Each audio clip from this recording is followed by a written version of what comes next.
ആലുവ ശിവക്ഷേത്രത്തിൽ പതിവ് പോലെ കാര്യമായി വെള്ളം കയറി എന്നുള്ളതാണ്. ആലുവ ശിവക്ഷേത്രത്തിന് മുന്നിൽ നിന്ന് സൂര്യശ്രീ ചേരുകയാണ്. സൂര്യശ്രീ, അമ്പലം എവിടെ വരെ മുങ്ങിയിട്ടുണ്ട് ഇപ്പോൾ?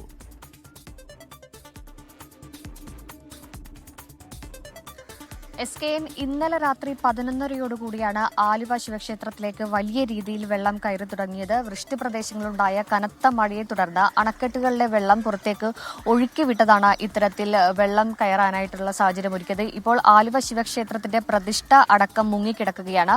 പ്രതിഷ്ഠയിൽ നിന്ന് ഏകദേശം 2 അടിയോളം ഉയരത്തിൽ ഇപ്പോൾ ജലനിരപ്പ് ഉയർന്നിട്ടുണ്ട്. ഇപ്പോൾ ഈ കാലവർഷത്തിൽ ഇത് 2ാം തവണയാണ് ഇത്തരത്തിൽ ആലുവ ശിവക്ഷേത്രം ഇങ്ങനെ പൂർണ്ണമായി മുങ്ങുന്നത്.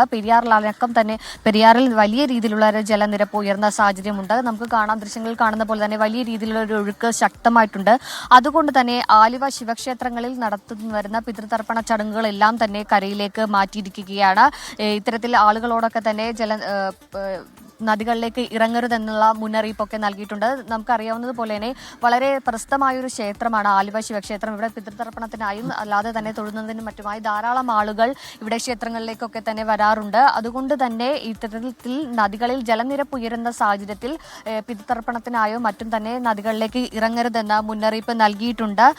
ചേട്ടാ, എപ്പോൾ മുതലാണ് ഇത്തരത്തിൽ വെള്ളം ഉയർന്നത്? ഇന്നലെ രാത്രിയാണ്. ഇന്നലെ വൈകിട്ട് വരെ സാധാരണ രീതിയിൽ വെള്ളം ഉണ്ടായിരുന്നു. രാത്രിയാണ് ഇത്രയും വെള്ളം കയറിയത്.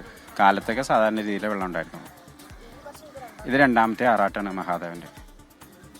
അതുതന്നെയാണ് SKN ഈ ക്ഷേത്രത്തിന്റെ ഒരു പ്രത്യേകത എന്തെന്ന് പറഞ്ഞിട്ടുണ്ടെങ്കിൽ സ്വയം ആറാട്ട് നടത്തുന്ന ക്ഷേത്രം എന്നാണ് പറയുന്നത്. കാരണം നദീജലനിരപ്പ് ഉയർന്നതിനെ തുടർന്ന് ക്ഷേത്രം പൂർണ്ണമായി മുങ്ങുമ്പോൾ പ്രതിഷ്ഠ സ്വയം വെള്ളത്തിൽ മുങ്ങും. ഇതിന് ഇവിടത്തുകാരൊക്കെ തന്നെ പറയുന്നത് സ്വയം ആറാട്ട് നടത്തുന്ന ക്ഷേത്രം എന്ന് തന്നെയാണ്. ഏതായാലും വലിയ രീതിയിൽ ജലം ഉയർന്നിട്ടുണ്ട്. അണക്കെട്ടുകളിൽ നിന്നൊക്കെ തന്നെ വെള്ളം പുറത്തേക്ക് ഒഴുകുന്ന സാഹചര്യത്തിൽ ഇവിടത്തെ ക്ഷേത്രത്തിലെ പ്രതിഷ്ഠ അടക്കം മുങ്ങുന്ന ഒരു സാഹചര്യമുണ്ട്. എന്തായാലും ആളുകളെയൊക്കെ തന്നെ ക്ഷേത്രത്തിന്റെ ഈ കരയിൽ ക്ഷേത്രത്തിന്റെ അടുത്തേക്കൊന്നും കയറ്റി വിടാത്തൊരു സാഹചര്യമാണ് നിലവിലുള്ളത്. SKN.